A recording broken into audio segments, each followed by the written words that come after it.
आज देखेंगे 4 dot belt blouse collar वाला। बहुत ही डिमांडिंग वीडियो है, लेकिन ये है सिलाई की वीडियो। देखो, सिलाई सीरीज की जितनी भी वीडियोस आ रही हैं इनको आप लोग बेहद ही ध्यान से देखिए, क्योंकि हमेशा सिर्फ कटिंग में मास्टर बन जाने से आप एक बेहतरीन टेलर नहीं बन सकते। आपको सिलाई का भी नस नस का नॉलेज होना चाहिए।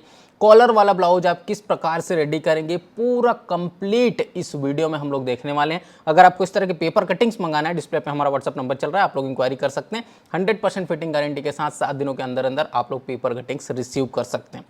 देखिए, यहाँ पर आपको इन सभी को इस तरह से निशान लगा लेना है।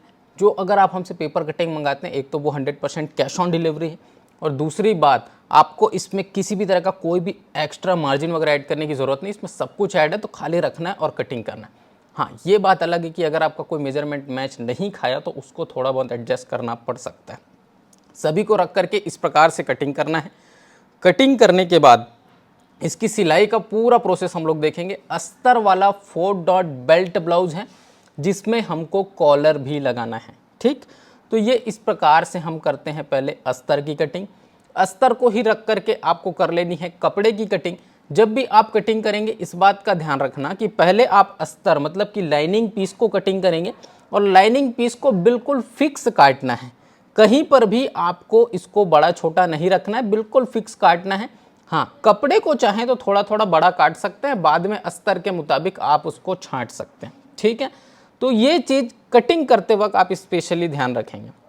अब ये कॉलर है, तो कॉलर के लिए आपको चाहिए बकरम का पीस। तो ये बकरम का एक पीस है। कॉलर का फर्मा भी आपको साथ में मिलता है, आप मंगाते हैं तो, नहीं तो फिर आप यूट्यूब पर भी हमारी कटिंग्स देखेंगे तो आपको सारी चीज़ें बताई गई हैं। ठीक है, ये इस प्रकार से जो है आपको बकरम पे कॉलर शेप को काटना है, और इस तरह से ये कंप्लीट आपको कटिंग को करना होगा।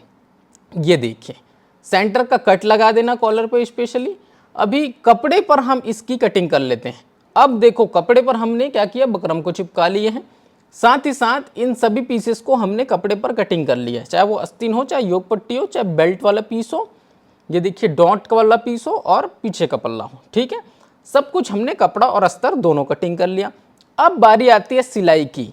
तो सर, शुरुआत कैसे करेंगे? देखो, सबसे पहले ये आपका कॉलर है, हमने इसको प्रेस से चिपकाया है और डबल फोल्ड कपड़ा लिए हैं, डबल फोल्ड कर दिए। उसके बाद आपको इसमें किनारे किनारे पूरा सिलाई लगा देना है।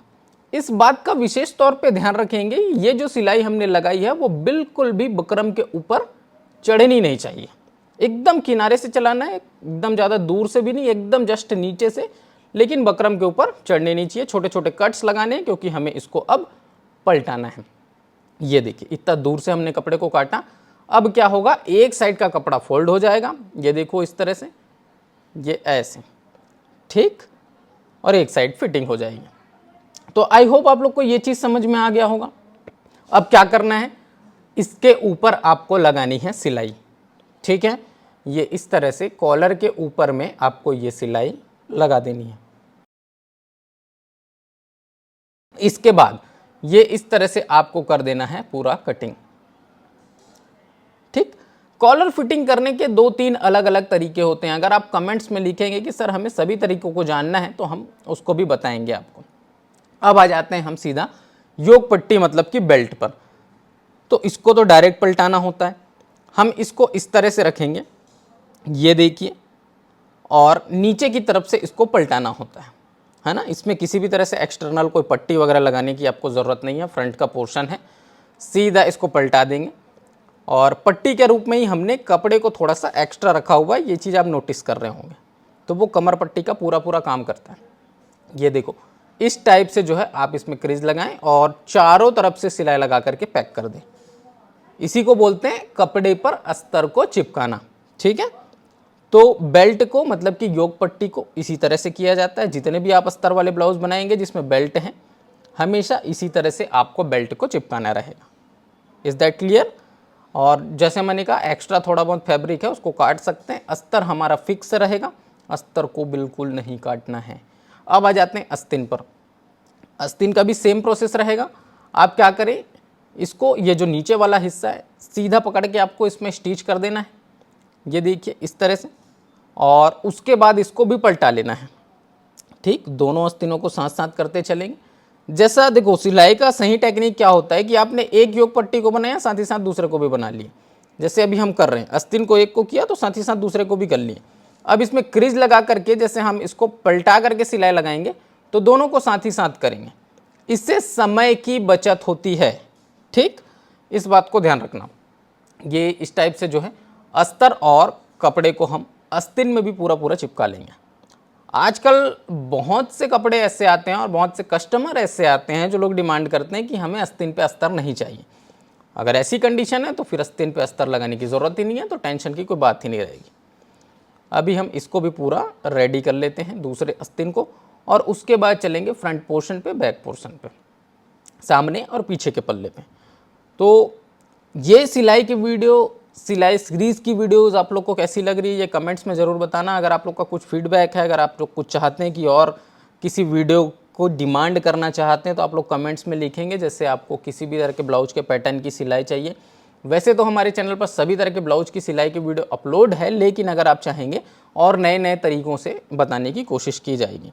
अभी यहाँ पर देखो ये पीछे का पल्ला है, सिंपली चिपकाना है, कहीं पर कुछ भी पलटाना नहीं है। सीधा ये शोल्डर से लेके ये पीछे का जो नेक पोर्शन होता है जिस पे कॉलर फिटिंग होनी है, दूसरे साइड के शोल्डर पे आके आर्म होल पे और बाकी सभी जगहों पर इस तरह से किनारे किनारे आपको सिलाई लगा करके चिपका देना है।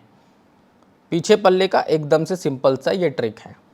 अब यहाँ पर कुछ लोगों का दिमाग ये भी चला होगा कि पीछे पल्ले को हम अगर नीचे की तरफ से पलटा देते तो हमें नीचे कमर पट्टी लगाने की आवश्यकता नहीं पड़ती।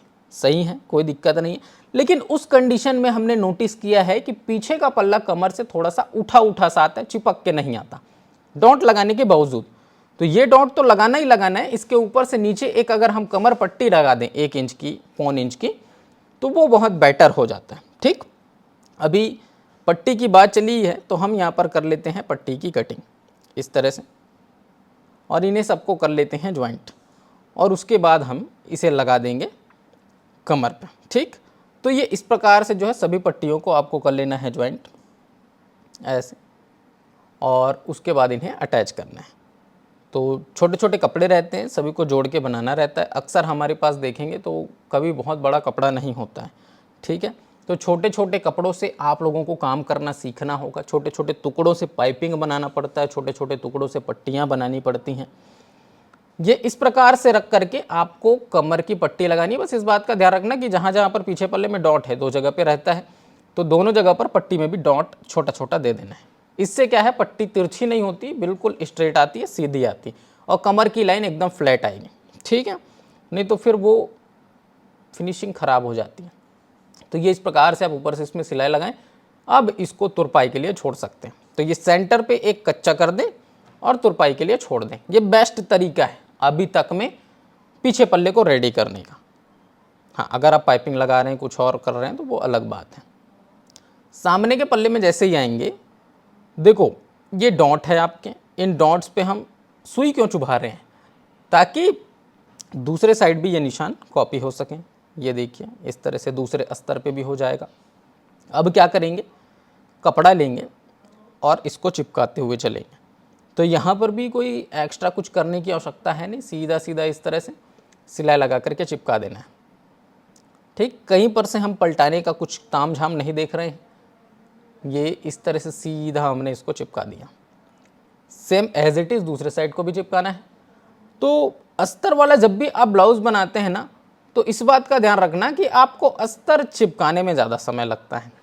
ठीक, अब इसके बाद हमें इसमें डॉट्स लगाने हैं। तो ऑलरेडी डॉट की मार्किंग है, डॉट के कट्स लगे हुए हैं, पॉइंट्स हैं, तो सबको मिलाते हुए डॉट लगा देना। मेन जो डॉट होता है वो 1.5 से 1.25 इंच का होता है, साइज़ के ऊपर में डिपेंड करता है, और बाकी जो डॉट है वो 1.25 इंची, टोटल 1.25 इंची डॉट होते हैं। ठीक है, तो ये इस तरह से आपको इसमें सिलाई लगानी है। 4 डॉट हैं, जिसमें से 3 सपोर्टिव डॉट होता है और सेंटर का मेन डॉट होता है। ठीक, ये देखिए। अब इसी तरह से दूसरे पीस में भी आपको डॉट्स लगाने हैं। ठीक है, अब क्या करना है, इन दोनों को बराबर इस प्रकार, ये थोड़ा सा इंपॉर्टेंट प्रोसेस है, इसको ध्यान देना। दोनों को बराबर इस प्रकार से रख करके आप बेल्ट को देखेंगे। पहले बेल्ट आपका कैसे फिट होना है, तो हल्का सा इस शेप को मिलाएंगे, हल्का सा इस शेप को छांटेंगे, बहुत इंपॉर्टेंट है, दोनों को एक बराबर रखना, नहीं तो फिर वो बड़ा छोटा दिखता है। ठीक, अब हुकाई पट्टी की तरफ बेल्ट का नोक आएगा और इस तरह से फिट करते हुए चलना है। ये देखिए, ये आपको विशेष तौर पे ध्यान रखना है, क्योंकि जब आप इस तरह से बेल्ट को ज्वाइंट करते हैं तो बेल्ट अगर आपको मान लो छोटा बड़ा मिलता है तो वो साइड फिटिंग की तरफ होना चाहिए, ना कि हुकाई पट्टी की तरफ। इसलिए नोक को हुकाई पट्टी की तरफ रख के उधर से ही सिलाई को स्टार्ट करें, और उधर जैसे आप देख रहे हैं बेल्ट थोड़ा बढ़ रहा है, हम उसको काट देंगे, कोई दिक्कत वाली बात है नहीं। ठीक, ये देखिए, अब इसको बराबर इस तरह से वापस से एक बार रखेंगे, एक बार हुकाई पट्टी की तरफ को बराबर मिला देंगे, और ये बेल्ट की साइड से जो ये बढ़ा हुआ आ रहा है इसको भी बराबर मिला देंगे। ठीक है, अब इसके बाद क्या करना है, हुकाई की पट्टी, तो आई की पट्टी अस्तर और कपड़ा दोनों यूज़ करते हैं। बारंबार इन चीज़ों को मैं बताता हूँ, इसलिए बहुत ज़्यादा डिटेल से नहीं बताएंगे कि पट्टी को कैसे काटना है, कैसे इसको फिट करना है। बस ये ध्यान रखना कि इसको पलटा करके नीचे इस तरह से सिलाई लगाएं, जिससे नीचे आपको कंप्लीट फिनिशिंग मिलेगी। इस तरह से पलटा दोगे तो, और फिर ऊपर से आपको इसमें 3 स्टिच लगाना है। कौन कौन सा, ये पहला, उसके बाद ये दूसरा, और उसके बाद एक लास्ट में सिलाई लगती है वो होती है तीसरी। चाहे तो स्किप कर सकते हैं तीसरी को, और चाहे तो लगा भी सकते हैं। अभी यहाँ पर हुक की पट्टी केवल अस्तर से लगाई जाती है, चाहे तो केवल कपड़े से भी लगा सकते हैं। कहने का मतलब यह है कि हुक की पट्टी को ज़्यादा मोटा नहीं करते हैं। ठीक है, इस तरह से आपको ऊपर एक पलटा के सिलाई लगाना है, एक्स्ट्रा थोड़ा सा पट्टी काटना है। पट्टी एक्स्ट्रा काटने का मतलब क्या है, नीचे की तरफ, ताकि हम उसको पलटा के सीधा मोड़ सकें। अब यहाँ पर हमने क्या किया, ये गले का मार्किंग किया। क्यों, क्योंकि जैसे हमको यहाँ पर पाइपिंग लगानी है, पट्टी लगानी है, तो वो बड़ा छोटा नहीं होना चाहिए। नहीं तो अक्सर आप लोग देखेंगे या तो हुकाई पट्टी की तरफ से बड़ा छोटा होता है या तो गले की तरफ से, तो ऐसा ना हो। ये इस तरह से आप इसे शोल्डर से ज्वाइंट कर देंगे। तो अब आपका जो ब्लाउज़ है, जो अलग अलग पीसों में बटा हुआ था, वो एक सिंगल पीस हो चुका है। अभी खाली आस्तीन जोड़ना बाकी है। तो देखो, आस्तीन को पहले इस तरह से रखना, ऐसे रख करके मिलाना। आप चाहे दुनिया में कहीं से भी कटिंग सीखे हों, चाहे किसी का भी पेपर कटिंग मंगाए हो, सिलाई के वक्त आस्तीन फिट करने से पहले ये चीज़ करना बहुत ज़रूरी है। आपने देखा कि आस्तीन के कट से ब्लाउज का कट थोड़ा अंदर की तरफ आ रहा है, तो हम आर्म होल को इस तरह से छांट देंगे थोड़ा सा, जिससे वो कट बराबर जाके मिल जाएगा। अब एक्यूरेट कटिंग करने के बाद भी सिलाई के वक्त ये चीज़ करने की ज़रूरत क्यों पड़ती है, ये बहुत बड़ा प्रश्न हो सकता है।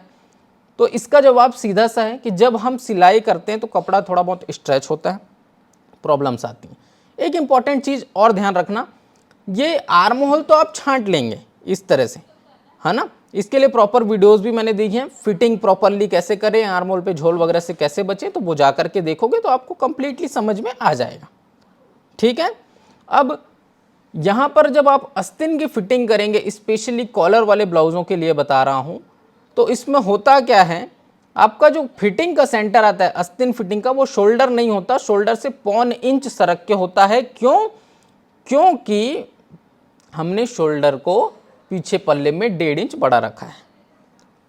ये चीज़ विशेष तौर पे ध्यान रखना। तो शोल्डर का आपका जो ज्वाइंट है वो सरक के 1.25 इंच नीचे जरूर आएगा, लेकिन कॉलर की फिटिंग इतनी बेहतरीन आएगी कि आप देख करके खुश हो जाएंगे। और अगर आप पीछे पल्ला बड़ा नहीं काटते हैं कटिंग के वक्त शोल्डर से, तो दिक्कत क्या आती है, फिर कॉलर पीछे की तरफ गिर जाता है, झुक जाता है। तो ये चीज़ ना हो। आस्तीन को आपको प्रॉपरली इस तरह से फिट कर लेना है। उसके बाद दूसरे साइड का भी आस्तीन आपको बिल्कुल ऐसे ही फिट करना है। यहाँ पर फिट करने के बाद इस तरह से क्रीज लगाएं। क्रीज लगा करके देख लें कि आस्तीन की फिटिंग में कोई प्रॉब्लम तो नहीं है।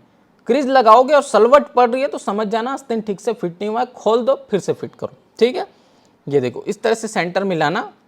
सेंटर मिलाने के बाद सेंटर की दोनों तरफ सिलाई लगा करके आपको आस्तीन को ज्वाइंट कर देना है। कभी कभी ये भी देखा गया है कि आस्तीन को फिट करते वक्त किसी किसी का आस्तीन बड़ा हो जाता है या छोटा हो जाता है, तो उस कंडीशन में आस्तीन को हल्का सा खींच के फिट करना चाहिए। ठीक है, छोटा हो रहा है आस्तीन तो खींच के फिट करें, बड़ा हो रहा है तो हल्का सा ब्लाउज के पीस को खींच के फिट करें। अगर आस्तीन बड़ा हो रहा है तो उसको छांट सकते हैं, कोई प्रॉब्लम नहीं है। ये देखिए, अभी ये इस प्रकार से इसमें भी क्रीज लगा के देखें, कहीं पर कोई सलवट नहीं, मतलब एक्यूरेट आस्तीन की फिटिंग हुई है, कोई दिक्कत नहीं है। ठीक, अब यहाँ पर क्या करेंगे, साइड से इस तरह से रख करके इसको जोड़ेंगे। इससे अंदर हमें फुचड़ाबंद सिलाई मिलेगा, फिनिशिंग मिलेगी। ठीक, ये इस तरह से करने के बाद आपको अंदर यहां पर ये ऐसे सिलाई लगानी है। ये एक सिलाई बहुत ज़रूरी है और इसके बाद हम जो सिलाई लगाएंगे वो हमारी फाइनल फिटिंग की सिलाई होगी, उस बात को ध्यान रखना। तो ये हो गया पहला चीज़। दूसरे साइड भी सेम टू सेम ऐसे ही करना है, पहले सीधा सीधा रख के जोड़ देना है और उसके बाद पलटा के अंदर एक सिलाई दे देनी है। हल्का सा हम इसको छांटते हैं ताकि अंदर फुचड़े वगैरह ना दिखें। ये देखो बिल्कुल फिनिशिंग आएगी और एक सिलाई आपको यहाँ पर डालनी होती है। जैसे ही आप ये वाली सिलाई डालेंगे, मतलब दोनों साइड आपका ये प्रोसेस कंप्लीट हो जाएगा, उसके बाद आप ब्लाउज में फिटिंग डालेंगे। फिटिंग डालेंगे का मतलब क्या है, यहाँ पर इंची टेप से नापना है आपको अपने चेस्ट साइज को, जिस साइज से आपने कटिंग किया है। और अगर मान लो बॉडी मेजरमेंट से कटिंग किया तो जो आपने लूजिंग ऐड किया वो यहाँ पर भी ऐड करना है। कमर को कंप्लीट नाप लेना है, जितना इंच एक्स्ट्रा आ रहा है। ठीक है, जैसे मान लो 5 इंच के करीब एक्स्ट्रा आ रहा है, 4 इंच एक्स्ट्रा आ रहा है, तो उसका चौथा हिस्सा आपको यहाँ पर डिवाइड करना है। जैसे यहाँ पर 4.5 एक्स्ट्रा आया तो हम क्या करेंगे, इसका चौथा हिस्सा डिवाइड करेंगे, 1 इंच एक सूत में 4.5 हो जाएगा। ठीक, आस्तीन की गोलाई नाप लेनी है, जितना गोलाई है उसको, और चेस्ट साइज हमने मेज़र कर ही लिया। तीनों को रख करके इस तरह से सीधा मिला लेना है। ठीक है, मिलाने के बाद ये देखिए दूसरे साइड आएंगे, सेम टू सेम प्रोसेस करेंगे। ब्लाउज में ये चीज़ कॉमन है, जो एक साइड करेंगे वो दूसरे साइड करना ही पड़ता है। एक बात का इसमें विशेष तौर पे ध्यान रखना, जिस साइड आपकी आई की पट्टी है तो आई की पट्टी को छोड़ के मेज़र किया जाता है, क्योंकि आई की पट्टी ब्लाउज के बाहर से लगती है। बहुत ही बारीकी से, बहुत ही विस्तार से आप लोगों को समझाने की कोशिश करता हूँ। ये समझाने का तरीका आप लोगों को कैसा लगता है ये ज़रूर से बताइए। और अगर आपको वीडियोज़ अच्छी लगती है ज़्यादा से ज़्यादा लाइक करो, शेयर करो, और इस तरह की वीडियोज़ आगे बहुत सारी आते रहेंगी। जितना ज़्यादा आप लोग वीडियोज़ को प्यार देंगे उसी तरह की वीडियोज़ आप लोग को मिलती जाएंगे। ये देखिए फिटिंग की फाइनल सिलाई लगाने के बाद अंत में जो काम बचता है वो क्या है, एक तो है गले की पट्टी, दूसरा है पाइपिंग। ठीक, अब हम क्या करेंगे, सबसे पहले तो कॉलर, ये आपका इस तरह से पहले मिला लेना। देखो थोड़ा बहुत अगर कहीं छोटा बड़ा है, सेंटर हमने कट लगाया पीछे पल्ले का, और सेंटर से हम इसको फिट करना चालू करेंगे कॉलर को। तो ये इस तरह से रखेंगे, देखो, और यहाँ तक कट लगा हुआ है ऑलरेडी, तो वहीं तक आया कॉलर, ये इस तरह से फिट कर देंगे। बहुत से लोगों का ये प्रश्न होता है कि सर मान लो कि कॉलर जो हमने कट लगाया उससे थोड़ा बहुत आगे पीछे हो रहा है, तो अगर एकदम नॉमिनल हो रहा है, पाव इंच हो रहा है तो चलेगा, लेकिन अगर 1/2 इंच आगे पीछे हो गया तो दिक्कत होगी। ठीक है, इसके बारे में एक अलग से वीडियो लेकर के आएंगे कि उसको कैसे मैनेज करना है और कैसे आप प्रॉपरली मेज़र करें ताकि वो छोटा बड़ा ना हो। अब हम क्या करेंगे, इसको अंदर से ही ऐसे स्टिच कर देंगे, ये देखिए, और यहीं पर हम पट्टी लगा देंगे। ये पट्टी हम क्यों लगा रहे हैं, ताकि ये एक अंदर भी फिनिशिंग दे सकें, कॉलर को भी और किसको, गले को भी। ठीक है, तो ये इस तरह से एक पट्टी लगानी है। पट्टी को आप कटिंग कर लें, उरेब काट सकते हैं, और इस तरह से इसको लगाने के बाद इसको फोल्ड करना है ऐसे, देखो। ठीक, फोल्ड करके सिलाई लगानी। ये हम पाइपिंग की तरह नहीं पलटा रहे हैं, खाली फोल्ड कर रहे हैं अंदर की तरफ, एक ही बार फोल्ड कर रहे हैं। ठीक है, ये देखो, ये इस टाइप से आपको इसको पूरा फोल्ड कर लेना है ऐसे, और उसके बाद ये एक्स्ट्रा जो आ रहा है इसको काट देना है। कोई ज़रूरत इसकी नहीं है, एक्स्ट्रा कपड़े को काट के निकाल देंगे। ठीक है, अब लास्ट जो काम बचता है वो क्या है कि इसको फोल्ड कर देना है अंदर की तरफ। तो इसको फोल्ड करेंगे, और ये कॉलर के पास तो ऑलरेडी फोल्ड है, गले के पास बस फोल्ड करना है, और ये एक्यूरेट फिनिशिंग सिलाई के साथ आपको ये लास्ट में हुकाई पट्टी को सिलाई करना है, अंदर फोल्ड करके ऐसे। तो ये होती है कंप्लीट सिलाई एक कॉलर वाले ब्लाउज़ की। एकदम प्रॉपर तरीका है, परफेक्ट तरीका है, बुटीक वालों का तरीका है। इसी तरह से सिलाई की जाती है परफेक्ट फिनिशिंग के साथ। आप इसका लुक देख सकते हैं, कहीं पर कुछ प्रॉब्लम नहीं है। फिटिंग 100% गारंटी है, कहीं पर कोई इश्यूज़ नहीं आएंगे। इस तरह से बना के देखो, यकीनन आप बेहद ही खुश हो जाएंगे जब आप इस तरह से ब्लाउजेस बनाने लगेंगे। सिलाई का ये टेक्निक रखो, कटिंग के जो टेक्निक्स मैंने बता रखे हैं वो रखो, और अगर आप पेपर कटिंग्स हमसे मंगाना चाहते हैं तो जो आपको शुरू में डिस्प्ले में नंबर शो हुआ वहाँ पर आप कांटेक्ट कर सकते हैं और पूरी डिटेल्स आप ब्लाउज कटिंग के बारे में ले करके कैश ऑन डिलीवरी पर 100% फिटिंग गारंटी के साथ ब्लाउज के कटिंग्स मंगा सकते हैं। तो मिलते हैं नेक्स्ट वीडियो में, तब तक के लिए जय हिंद।